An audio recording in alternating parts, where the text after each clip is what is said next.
Jeigu jūs naudojatės DJI Osmo Action 5 Pro veiksmo kamerą, štai keli naudingi patarimai, apie kuriuos galbūt net nežinojote. Jei įrašant ekranas užtemsta per greitai arba per lėtai, tai galite pakeisti užrakto laiką. Tiesiog brūkštelėkite iš viršaus filmavimo metu ir pasirinkite jums reikiamas sekundžių ar minučių kiekį. Norėdami perėti iš vidinės atminties į SD kortelę arba atvirkščiai, tiesiog brūkštelėkite iš viršaus ir pasirinkite jums norimą variantą. Taip pat ši veiksmo kamera suteikia ir atsarginį garso įrašymą. Tiesiog nueikite į nustatymus ir įjungite Built-in Mic Audio Backup. Įjungimo ir išjungimo mygtukas veikia kaip Quick Switch, kurį galite užsiprogramuoti taip, kaip jums reikia.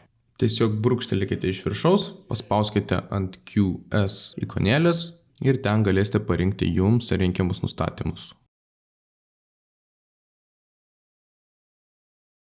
Be slow motion ši kamera turi ir taip pat ir super slow motion funkciją. Kad ją įjungtumėte, tiesiog pasirinkite bet kokį 120 kadrų per sekundę vaizdo įrašą, susiraskite vietą, kur norite įterpti super slow motion, paspauskite dešinėje pusėje esančią sraigės ikonėlę. Šiek tiek palaukite ir dabar matote, kad atsirado toksai mėlynas stačiakampis, kuris nurodo, kurioje vietoje yra integruotas super slow motion.